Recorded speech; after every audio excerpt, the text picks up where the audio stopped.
universo completo, pensemos, valer más el conocimiento de Cristo. Pablo nos explica su sentir, fíjense, en este aspecto, y nos invita a sentir lo mismo. Seguimos con la serie de predicaciones de Filipenses 3, del 8 al 11, y dice: y ciertamente aún estimo todas las cosas como pérdida por la excelencia del conocimiento de Jesús, mi Señor, por amor del cual lo he perdido todo y lo tengo por basura para ganar a Cristo y ser hallado en Él, no teniendo mi propia justicia que es por la ley, sino la que es por la fe de Cristo, la justicia que es de Dios por la fe, a fin de conocerle y el poder de su resurrección y la participación de sus padecimientos, llegando a ser semejante a Él en su muerte, si en alguna manera llegase a la resurrección entre los muertos. Padre bendito, gracias, Señor, por tu palabra, Señor. Te pedimos oídos atentos, corazón abierto, mente abierta para poder entender cuál es tu voluntad para nosotros el día de hoy. Te lo rogamos, Padre bendito, te rogamos que sea semilla en tierra fértil y que nos exhorte para transformar nuestra vida, para afianzarnos a ti y para crecer en tu conocimiento. Te lo pedimos en el nombre de Cristo Jesús. Amén. Mis queridos hermanos, a lo mejor los más chavos no lo conocen, pero se me hace que mi hermanita Sandra y yo sí vamos a conocer aquella canción muy famosa de Javier Solís. ¿Se acuerdan de Javier Solís? Mi hermanita era el rey del bolero ranchero, Javier Solís, y tenía una canción muy bonita, muy bonita, que se llama Renunciación. A mí hasta se me hizo curioso esto de renunciación, porque no es algo muy común que se diga, la palabra no es muy común. Dice renunció, o lo renunciaron, o vamos a renunciar, pero eso de renunciación así como tal, en infinitivo, se me hizo curiosa, así que me fui a buscarla en el diccionario.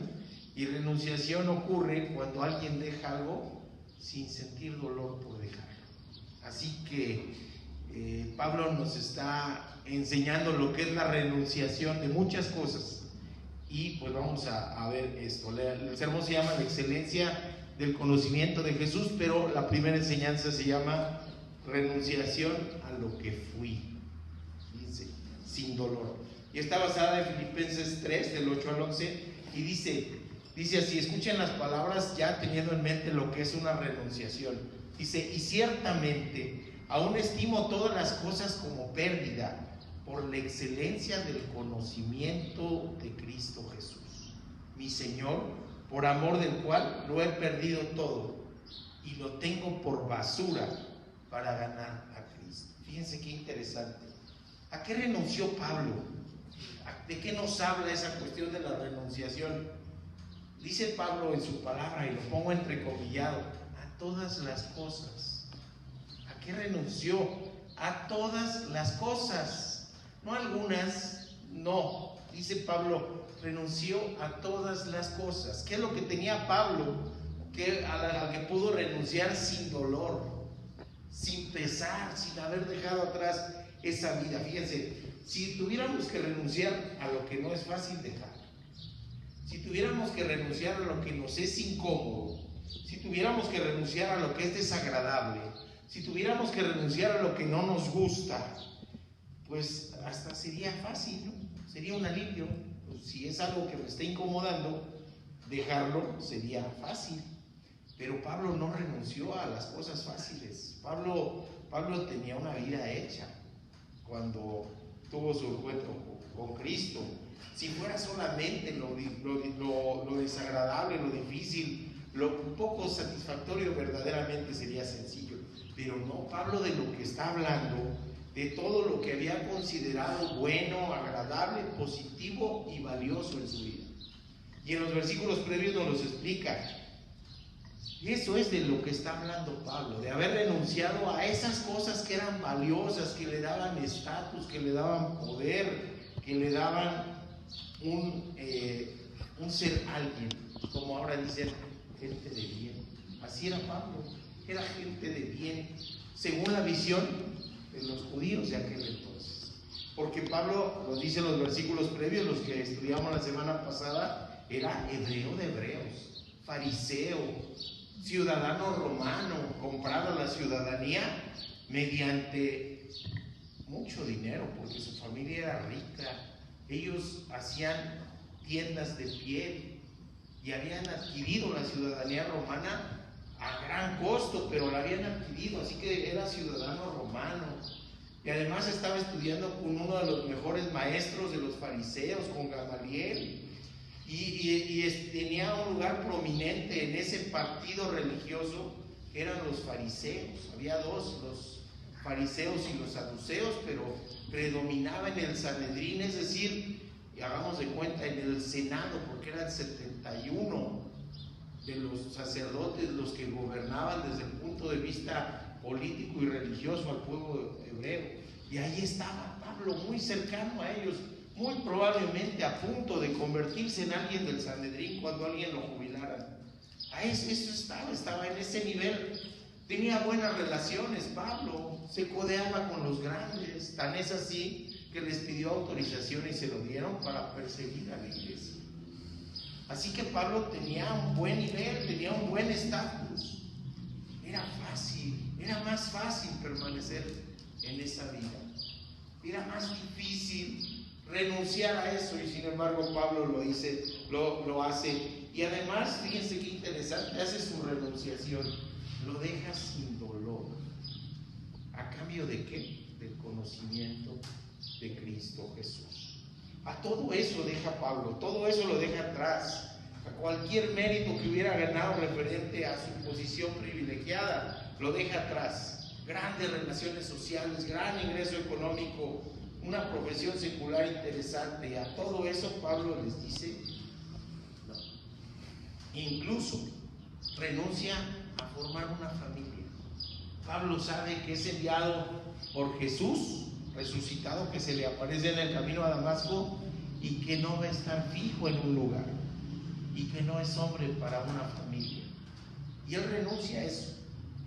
¿Dónde lo encontramos? 1 Corintios 7:7 nos dice: quisiera más bien que todos los hombres fuesen como yo, pero cada uno tiene su propio don de Dios. Uno, la verdad, de un modo, y otro de otro. Y él está hablando de eso, que ojalá nadie que siguiera la palabra del Evangelio renunciara a tener una familia. No está hablando del celibato de la religión popular, está hablando de decir, pero si no se puede, pueden servir. Pedro era casado. El Señor sanó a la suegra de Pedro, pero Pedro también dijo: voy a caminar con el Señor. Así que qué interesante es a todo lo que renuncia Pablo. Renuncia a las cosas buenas, bien vistas, a una posición. Y la palabra que utiliza cuando dice basura, en griego es la misma palabra que se utiliza para estiércol. Toda esa vida, todo ese estatus, todo eso que él tenía, se convierte en nada comparado con el conocimiento de Cristo Jesús. Fíjense qué interesante. Fíjense la visión de Pablo. Es interesante pensar no en alabar a Pablo, no en alabar al individuo. Miramos su actual previo. ¿Qué lo movía a perseguir la iglesia? Había odio, había rencor, había orgullo, había soberbia. Él quería servir a Dios y pensó que persiguiendo a la iglesia lo servía, porque lo quería servir a su manera, no a la manera de Dios, sino a la manera de Pablo. Y eso es algo que tenemos hoy muy presente, mis hermanos, porque hay gente que quiere servir a Dios hoy a su manera, a la manera fácil, a la manera sencilla, a la manera en que no implica una renunciación a lo previo, a lo anterior. Y Dios no quiere eso. Dios quiere una entrega completa, una entrega total, y no nos pide nada que no haya hecho Él, ¿verdad? Nada que no haya hecho Él. Entonces, toda esa soberbia, todo eso y lo escuchamos también actualmente, todo eso que le habían inculcado, si lo han escuchado, es que es lo que me inculcaron mis padres, y eso se vuelve más un impedimento para que la gente se acerque a conocer la voluntad de Dios, y empiezan a adorarlo a su modo.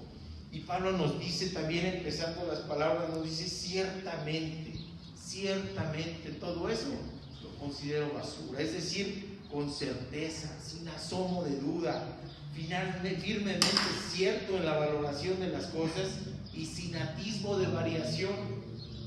Porque a veces lo que nos falta es perseverancia. A veces empezamos nuestra vida en el Evangelio con muchas ganas, con mucha pasión, pero se nos va enfriando. Incluso en el Apocalipsis, uno de los reclamos a una de las iglesias es: te olvidaste de tu primer amor. Y la perseverancia es algo que está presente en Pablo.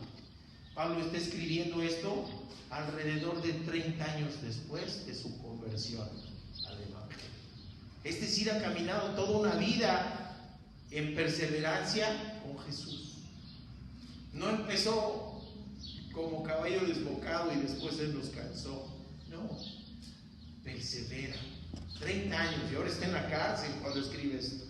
Está esperando la sentencia definitiva porque de algo sirvió la ciudadanía romana para apelar a la justicia romana y que no fuera muerto ipso facto. Y nos dice también ahí en la palabra: aún estimo, así como empezó, 30 años después, sigue considerando todo lo que era, todo lo que tenía, todo lo que había conseguido, todo lo que con el valor del mundo es valioso, como basura, como estiércol, porque nada se compara con el conocimiento de Dios. Esto que vamos a retomar en la parte final, que es el conocimiento de Dios. Y entonces todo eso, me imagino la vida cristiana como un globo aerostático. Si queremos elevarnos, mis hermanos, si queremos despegarnos de la tierra y acercarnos a Dios, necesitamos ir tirando lastres, tirando las cosas que nos estorban, tirando las cosas que nos anclan al mundo y que nos anclan al pecado. Si queremos verdaderamente elevarnos, necesitamos deshacernos de cualquier cosa que nos estorbe en nuestra relación con Dios y poner en primer lugar nuestra relación con Dios.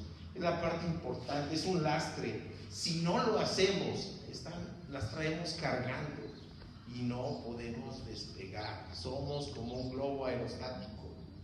Así que el conocimiento de Dios es necesario despojarnos de cualquier cosa que nos estorbe en nuestra relación con Dios.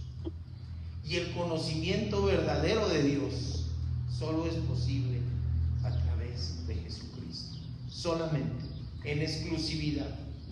Tenemos hoy varias desviaciones doctrinales y una de ellas es lo que se llama el ecumenismo, que dicen: pues es el mismo Dios, cualquier camino te va a llevar a Él. Y no es cierto, es una desviación que ya se presentaba en la iglesia primitiva y a la que Pablo les está advirtiendo también a los hermanos de Filipo. Es una desviación, porque el camino de exclusividad es Cristo Jesús. Y Pablo está motivado no por la costumbre, no porque fuera obligado. ¿Cuál es el motor de Pablo para poder perseverar en el amor de Cristo? El amor mismo, el amor a Cristo Jesús. El amor es la gasolina, el amor es el motor, lo que nos lo lleva a avanzar, a caminar. ¿Sí? Cuando en esta alabanza decimos ponte a caminar, es una invitación a caminar con Cristo y para Cristo. No quedarnos estáticos, no quedarnos parados, sino empezar a crecer en el amor de Cristo, empezar a avanzar en el amor de Cristo, teniendo rumbo, teniendo camino y teniendo certeza, porque Jesús es el camino, la verdad y la vida, exclusivo para poder llegar al Padre. Pablo pondera que Cristo nos amó primero. Cuando Pablo se encuentra con Jesús en el camino a Damasco, Jesús ha sido crucificado años antes. Así que con quien se encuentra es con Jesús resucitado, con Jesús vivo, con Jesús actuante, con Jesús reclamándole, ¿por qué me tiras cosas? Y una cosa era una patada, pero una patada con el aguijón clavado, porque cada que perseguía a la iglesia más se lastimaba a sí mismo. Así que el encuentro no fue con el Jesús que caminó sobre la tierra, sino con el Jesús resucitado, con el Jesús que ya entregó la vida en la cruz, con el Jesús que ya derramó su sangre por amor a los demás, con el Jesús que se mantuvo clavado en la cruz por el amor a los demás. Así que cuando Pablo tiene ese encuentro que le transforma, finalmente es un encuentro de amor. Y el orgullo, la soberbia, el adorar a su modo de Pablo se transforma a adorar conforme es la voluntad de Cristo. Y deja todo atrás. Ese amor fue el que llevó a nuestro Señor. Hoy que estamos conmemorando el domingo de entrada triunfal, nos dice Lucas, a afirmar su rostro. Afirmar su rostro. Jesús sabía que iba a ser crucificado. Jesús sabía que iba a ser entregado. Jesús sabía que si se acercaba a Jerusalén era para ser martirizado y muerto. ¿Y qué hizo el Señor? Nos dice Lucas 9:51, cuando se cumplió el tiempo en que Él había de ser recibido arriba, afirmó su rostro para ir a Jerusalén. No dudó, dice, afirmó su rostro. Lo volteó hacia el destino donde estaba ya marcado, donde Él ya sabía lo que iba a ocurrir, y sin embargo, sin duda, afirmó su rostro y se dirigió hacia Jerusalén. ¿Y qué fue el motor que llevó al Señor a esto? El amor finalmente. Lo que Pablo está haciendo es imitar a Cristo, porque tiene el mismo motor, la misma gasolina, la misma motivación, el amor a los demás. Y estamos juntos hoy, mis hermanos, porque queremos crecer espiritualmente. Pero ¿saben qué también? ¿Y por qué anhelamos que esto se llene? Por amor. Para encontrar nuevas almas que estén perdidas. Sí, para encontrar nueva gente que venga y se postre a los pies de Cristo. Y esta es una motivación que además es una ordenanza que nos dejó el Señor, ¿verdad? Ir a todos los rincones de la tierra y hacer discípulos. No fans, no seguidores ocasionales, no simpatizantes, discípulos. Es decir, gente dispuesta a entregarse por amor y por amor predicar la palabra de Dios. Eso es lo que Él quiere. Así que es el amor lo que nos motiva. Si ustedes se fijan, por eso está en nuestra misión. Amor. Eso es lo que nos debe motivar, mis hermanos, el amor hacia los demás. No señalando con dedo flamígero a aquellos que aún no conocen de Cristo, sino viéndolos como el campo al que tenemos que ir a sembrar la palabra. ¿Sí? Como viéndolos como a donde tenemos que ir a cegar cuando la cosecha esté lista. Es mucho el trabajo, mucho la mies y pocos los obreros, nos dice el Señor. Pero estamos reunidos aquí también por amor y por fe, porque sabemos que hay un Dios que nos escucha y un Dios que es fiel. Así que plantémonos ahorita una pregunta. ¿A qué tengo que presentar renunciación? Usted, hermana, Giovanni, ¿a qué tendrías tú que plantear renunciación para poder avanzar en el amor de Cristo? ¿Qué es el asco? ¿Qué es la dificultad? ¿Qué es lo que se nos atora? ¿Qué es lo que no nos deja despegar? ¿A qué tenemos que plantear renunciación hoy? Pablo nos mostró esa posibilidad. Pablo nos mostró con los hechos que imitando a Cristo es que podemos crecer espiritualmente. Vamos a la segunda enseñanza, que es renunciación a la justicia propia, mis hermanos. Y está basado en Filipenses 3:9, que dice: y ser hallado en Él, no teniendo mi propia justicia que es por la ley, sino la que es por la fe de Cristo, la justicia que es de Dios por la fe.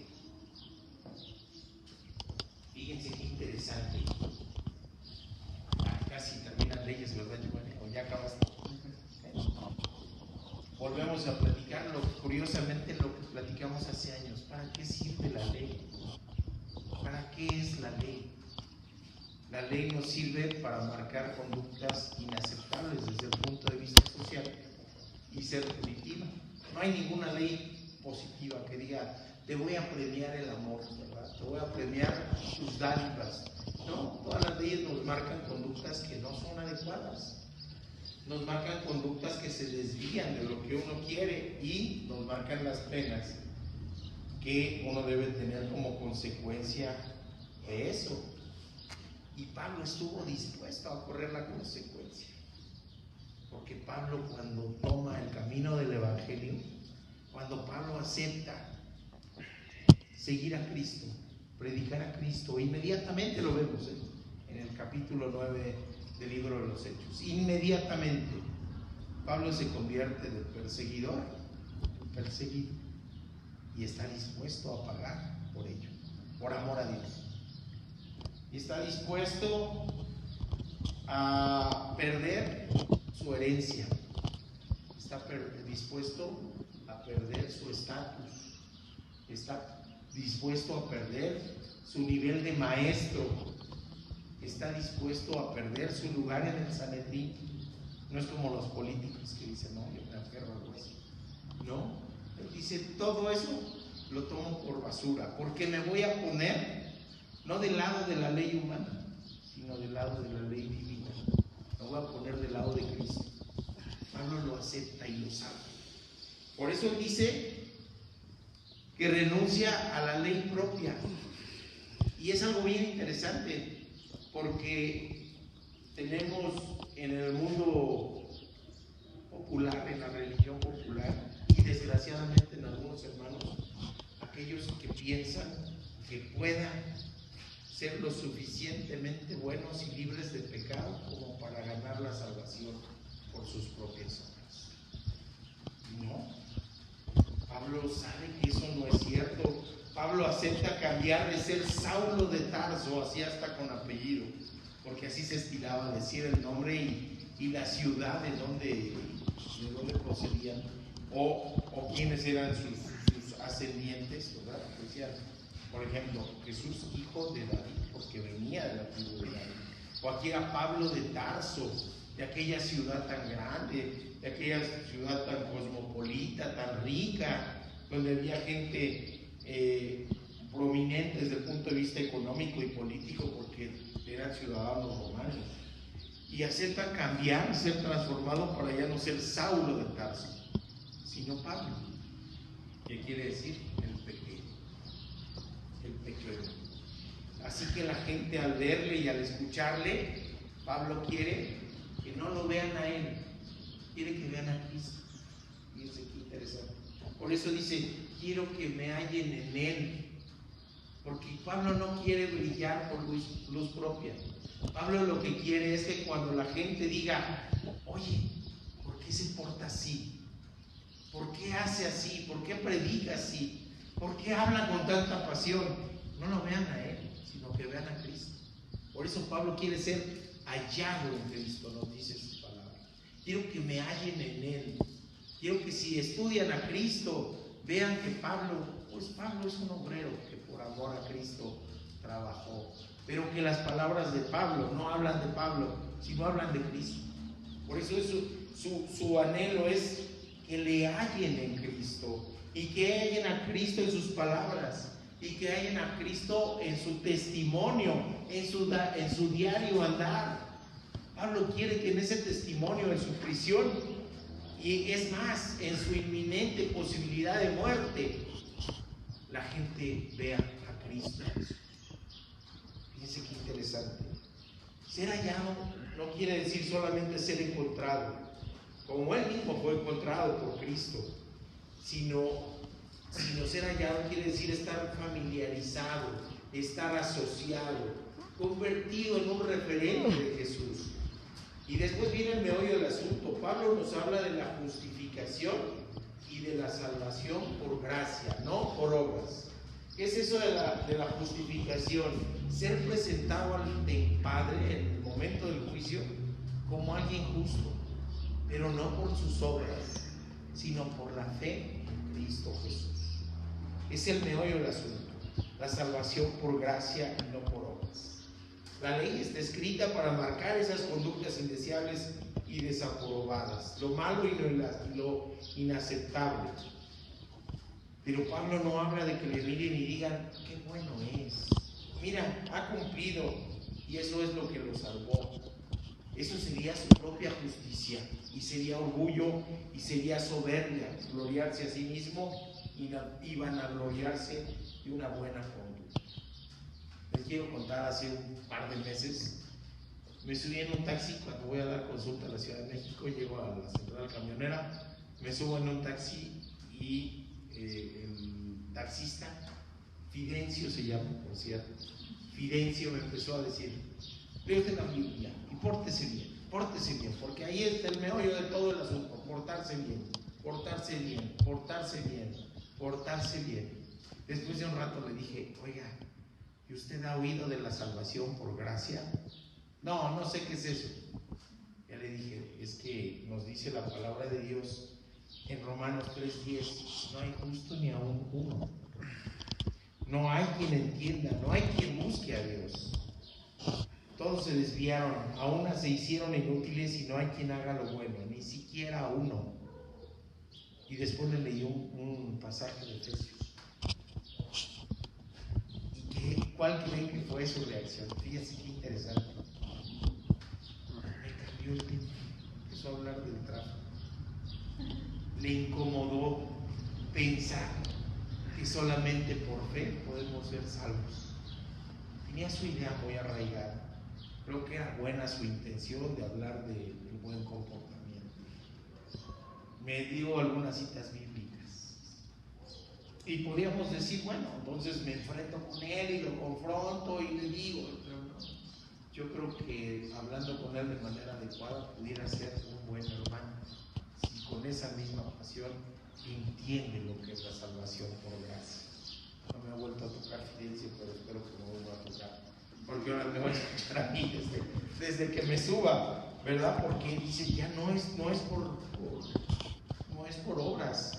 Uno no puede ser salvo por decir, qué bueno soy, ya dejé de pecar, voluntariamente ya soy bueno, o ya dije sí creo y automáticamente ya estoy en otro nivel y en otro estatus. No, tenemos que mostrar fe, arrepentimiento, perseverancia, ¿sí? para ir creciendo espiritualmente. ¿Qué es el arrepentimiento? Voy hacia un camino, me paro porque sé que eso me aleja de Dios y me doy la vuelta, no 360 grados porque quedo otra vez de frente, sino 180, y me desvío de eso que pueda desviarme de Dios. Pongo mi fe en la persona correcta, Cristo Jesús, mi fidelidad a Él, y sabiendo que fallo, que voy a fallar, sé que Él no, porque Él sí es fiel y Él es sin pecado.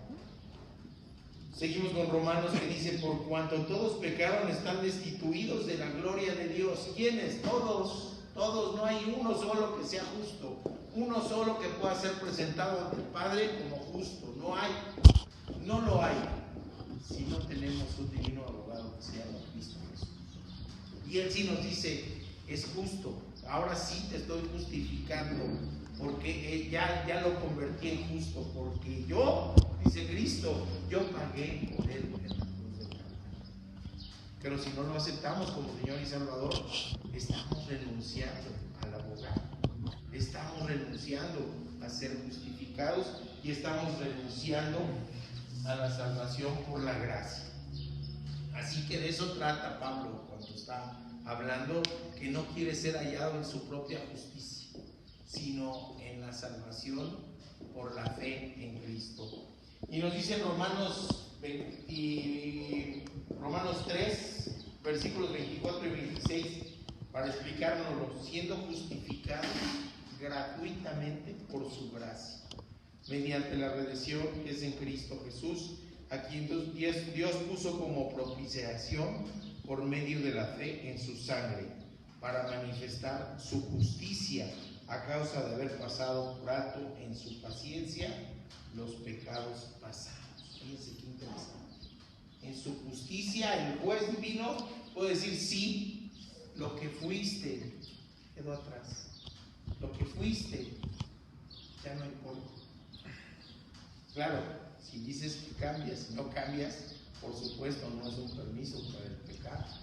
¿Sí? No es un permiso para el pecado, pero aquel que tiene verdaderamente a Cristo en su corazón se empieza a incomodar con el pecado, empieza a repudiar lo que antes deseaba, empieza a repudiar lo que antes anhelaba, lo que le daba satisfacción, ahora se le hace incómodo porque el Espíritu Santo está allí obrando. ¿Sí? Entonces los pecados pasados ya están atrás, con la mira de manifestar en ese tiempo su justicia, a fin de que Él sea justo y el que justifica al que es de la fe de Jesús. Solamente a través de la fe podemos ser salvos y justificados. Por ello Pablo se sabe salvo. Está en prisión, está encadenado, pero se sabe salvo. No importa si lo condenan a muerte. Es inminente quizás su muerte. Algunos dicen que ya no salió de prisión con vida. Otros dicen que sí salió y que anduvo todavía predicando cierto tiempo, pero eso no tiene importancia. La muerte pudo haber sido ya o pudo haber sido años después, pero Pablo ya se sabía salvo desde antes. Y eso da tranquilidad y eso da fe. Y Pablo invita a dejar todo de lado al considerar buscar la salvación por medio de las obras. Nos dice: la justicia de Dios es por la fe. Es Dios quien toma la iniciativa de la salvación. Dios es el que decidió crear un plan de salvación, el que decidió la encarnación, el que decidió morir en la cruz, el que decidió resucitar y el que decidió que esta palabra se conociera de él. Así que es Dios el que toma la iniciativa. ¿Qué necesitamos entonces para poder acceder a esto? Decirle que sí, rendirnos a sus pies, aceptarlo como Señor y Salvador, y entonces tenemos el inicio de una vida cristiana. Empezamos a vivir desde ahora con gozo y con felicidad, por medio de la fe que nos regala su justicia, con la tranquilidad de que sabemos a dónde vamos a ir cuando nos vamos, y que no importa si nos vamos mañana o si nos vamos en 10 años, en esa fe descansamos. Sabemos a dónde vamos a ir, y en esa misma fe descansa nuestra esperanza cuando la gente que queremos se va antes que nosotros. Tenemos la confianza, la fe que en el último momento clamó a Jesús, y que podamos encontrarlo en donde esté gozando de la gloria de Dios. La salvación es a través del arrepentimiento, de la perseverancia, pero principalmente de la fe en Cristo Jesús. Nos vamos a la tercera enseñanza, mis hermanos. Renunciación a otro conocimiento mejor. Cuando andamos buscando una escuela, ¿verdad? Cuando andamos buscando una enseñanza, una escuela de inglés, una preparatoria, una universidad, hasta desde la primaria, ¿verdad? Sí. Oigan, pues vamos a buscar lo mejor, donde de verdad se aprenda. Como que no nos conformamos si está la posibilidad de algo menor. ¿Por qué conformarnos en la cuestión espiritual con algo menor? Busquemos el conocimiento verdaderamente valioso. Filipenses 3, 10 y 11 dice: a fin de conocerle y el poder de su resurrección y la participación de sus padecimientos, llegando a ser semejante a él en su muerte, si en alguna manera llegase a la resurrección de entre los muertos. Regresamos al tema de conocer, que le da el nombre al sermón. Pablo regresa al tema de conocer y del conocimiento del versículo 8, que nos habla de la excelencia del conocimiento de Cristo Jesús. Excelencia es traducida de una palabra en griego que es hiperecho, que quiere decir que no hay nada mejor, nada que se le semeje, que excede en valor a todo. Y la segunda parte es considerar el significado de conocer. Conocer para el pueblo hebreo no era un conocimiento superficial, no era de que así ya lo conozco porque lo vi 2 veces antes. No. Para el pueblo hebreo conocer significa el establecimiento de una relación íntima, una relación de cercanía, una relación personal. Por ejemplo, en el caso del matrimonio de María y José, yo sé que en la religión popular dice no, siempre virgen, dice, ¿no? Pero la palabra de Dios no dice eso. Dice en Mateo 1:25, la conoció hasta que dio a luz a su hijo primogénito, es decir, Jesús. Y hasta entonces tuvieron esa relación de intimidad normal entre hombre y mujer. No tenía por qué no haber sido así. Pero hasta entonces la conoció, a eso se refiere conocer, a esa relación de intimidad. En el Evangelio de Juan, por ejemplo, cuando habla de conocer, Juan 1:10 dice, referente a Jesús, dice, en el mundo estaba y el mundo por él fue hecho, pero el mundo no le conoció. Es decir, no quiso entablar mayoritariamente una relación con Dios, con su Creador, con el verbo de vida, el verbo encarnado. Así que no lo conocieron. Y si no lo conocen, lo desconocen. Y si lo desconocen, lo niegan y lo rechazan. Por eso que duras palabras cuando Jesús se refiere a alguien y le dijo, no te conozco. Son palabras duras. Eso. Entonces, el conocimiento no es el conocimiento superficial, de pasadita, por encima, es un conocimiento intenso, profundo, un conocimiento transformador, todo lo que dejó Pablo, con el fin y la intencionalidad de conocerlo.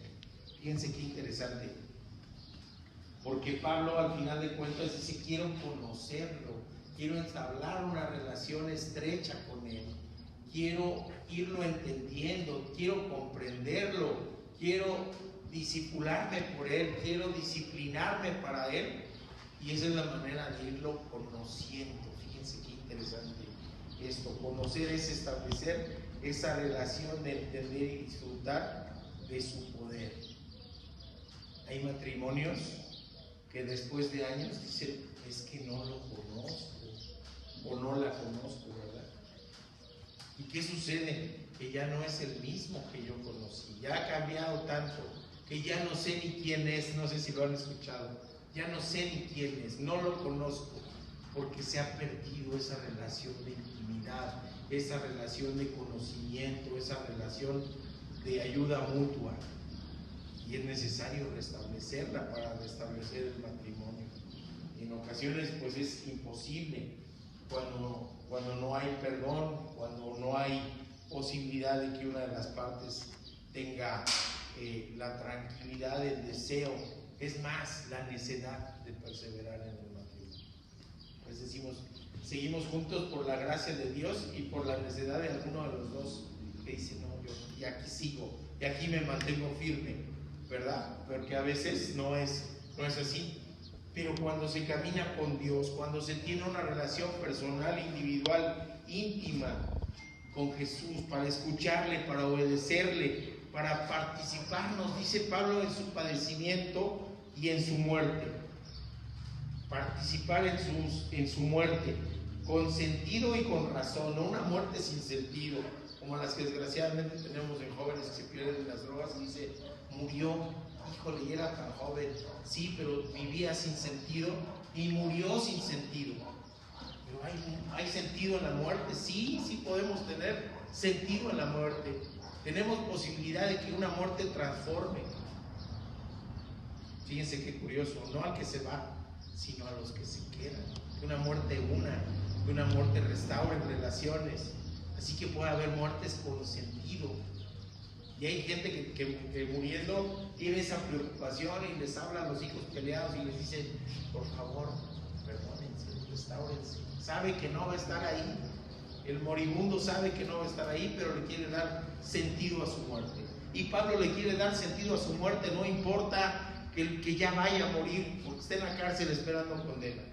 Pero quiere que su muerte tenga sentido. Y el único sentido que pueda tener es participar en la muerte de Cristo. Cristo murió por nosotros, yo muero con Cristo. Ese es el sentido que Pablo le da. O muero por Cristo, o vivo por Cristo. Y entonces sí ya tiene sentido todo. Vivir o morir, pero con sentido. Vivir o morir, pero con Cristo y para Cristo. Entonces esa motivación que nos debe dar esperanza y fe, motivarnos en amor y caminar junto con Él en el anhelo de que su palabra sea oída por todo el mundo y que todo el mundo sepa y que conozca de su amor. Hay quienes acumulan conocimiento enciclopédico. Tengo un colega que es anestesiólogo que se sabe el santoral. Todos los días, oye, ¿qué día cae tal cosa? Ay, se festeja San esto y San esto. Y se lo quiso aprender. Se sabe el santoral, pero ¿tendrá algún sentido? Pregunto. Es conocimiento enciclopédico. El conocimiento del que nos habla Pablo no es un conocimiento enciclopédico, es un conocimiento que podamos usar, un conocimiento basado en la experiencia, y la única posibilidad es que experimentamos esa relación personal con Dios, que nos gocemos de esa relación, que disfrutemos de esa relación, que confesemos esa relación, que estrechemos esa relación, que nos aferremos a esa relación, que seamos necios en no soltarnos de la mano de Dios, porque Él nos sostiene y Él es fiel, pero no nos tiene agarrados a fuerzas, no nos tiene agarrados a fuerzas. A veces nos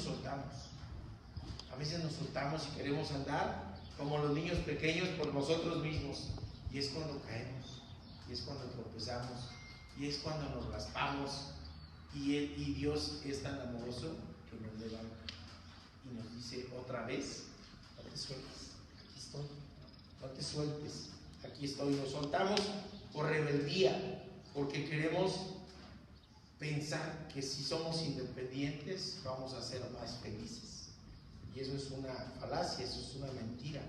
La felicidad existe solamente cuando gozamos, cuando experimentamos esa relación estrecha con Cristo. Y finalmente Pablo nos invita a compartir los sufrimientos y la muerte, y compartir con Él también la resurrección, con la certeza y con la convicción de que así como Jesús fue levantado de la muerte, del mismo modo, a través de su Santo Espíritu, saber que si estamos en Cristo, si somos hallados en Cristo, como dice Pablo, si se refleja algo de Cristo en nuestra vida, en nuestro andar, en nuestras palabras, en nuestra manera de hablar, de conducirnos, en nuestro testimonio, si Cristo es hallado en lo que hacemos y en lo que decimos, vamos a ser levantados en la resurrección, porque la salvación se consiguió precisamente con el triunfo de Jesús en la cruz. Sí, pero la resurrección nuestra es una asignatura pendiente. Todavía nos queda, por el tiempo que quiere el Señor, caminar en esta tierra de los vivos, pero en ese tiempo que sea hallado Cristo en nuestro testimonio, y cuando nos toque despertar a su semejanza, como dice el Salmo 17:3, entonces sí podamos ser hallados en Cristo y hallados por Cristo nuevamente para nosotros. Mis hermanos, yo creo que no es casualidad. Este lema está escogido desde hace 2 años que empezamos a trabajar en los documentos básicos de la iglesia. Pero es eso, por eso se llama Vida Eterna, nuestra iglesia pequeña en formación. Pero por eso se llama Vida Eterna. Este es nuestro lema, Juan 17:3. Esto es la vida eterna, que te conozcan a ti, el único Dios verdadero, y a Jesucristo, a quien tú enviaste. Y si nosotros ahora vemos que eso de que te conozcan quiere decir que establezcan una relación íntima, pues es una invitación, y el Señor quiere que nosotros nos convirtamos en esa comunidad. Por eso pongo también acá nuestra misión, que es lo que hacemos o lo que debemos hacer, y nuestra visión, que es como nos soñamos o como nos sueña Dios, convertirnos en una iglesia No importa cuántos congregantes sean, mis hermanos, si somos poquitos o somos muchos, pero sí queremos crecimiento numérico, pero también crecimiento en madurez espiritual, que es el más importante. Que los que seamos, crezcamos en Cristo, estableciendo una relación en Cristo, y que sea una iglesia con una doctrina sana, con una doctrina que nos acerque verdaderamente a Jesús, con una doctrina en donde se muestre el amor de Cristo para los demás. Hoy, mis hermanos, nos toca conmemorar la entrada triunfal de Cristo a Jerusalén, pero también la entrada triunfal de esta pequeña comunidad de fe en este territorio. Y también, mis hermanos, nos toca conmemorar la entrada triunfal de Cristo en la vida de todos y cada uno de nosotros. Recordemos con esa pasión y ese primer amor, ¿verdad? Lo que nos motivó a convertirnos en discípulos de Cristo, lo que nos motiva en ser sus seguidores y lo que nos motiva a estar, a pesar de todos los bemoles, aquí el día de hoy. Y es el amor de Cristo. Ese es el desafío, mis hermanos, que no nos enfriemos, que amemos a Cristo con amor, con fidelidad y con perseverancia. Sabemos que somos falibles, que fallamos, pero también sabemos que tenemos un Dios de amor y un Dios de perdón.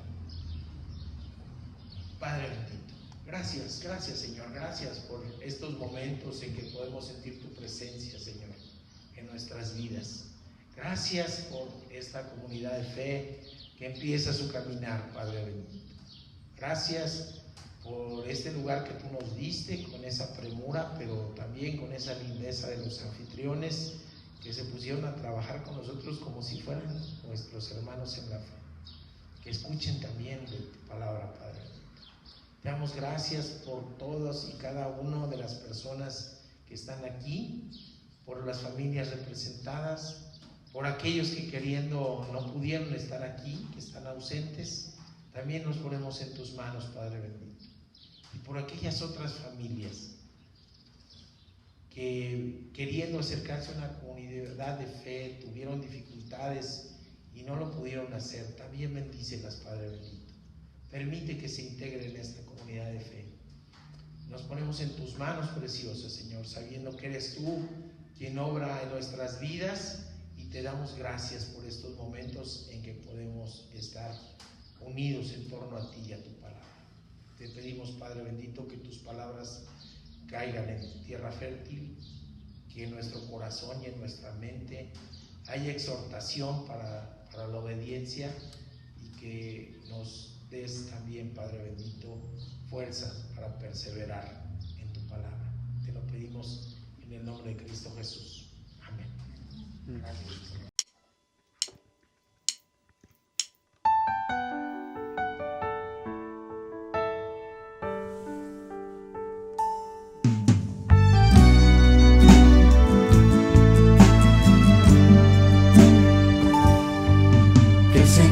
Su bendición, que te guarde en su corazón, que el Señor haga brillar su rostro sobre ti, que el Señor te llene de su amor y que vueles en su libertad, y que ponga en tu corazón su paz.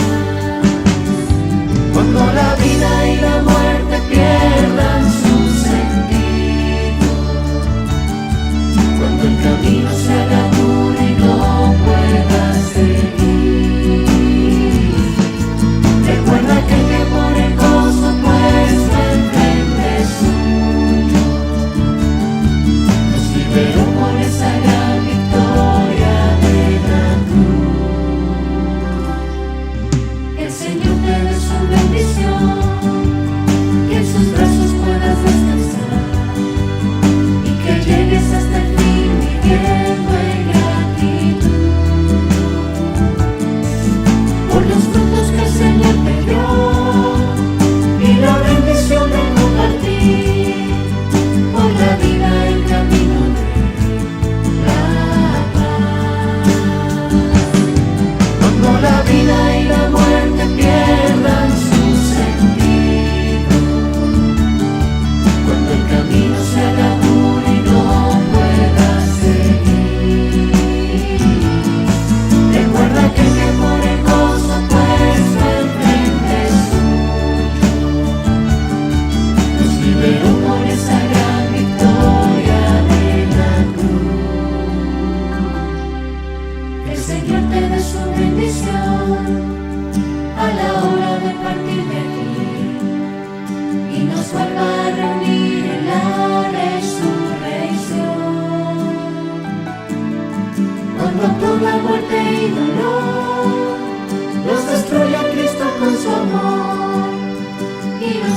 para siempre su paz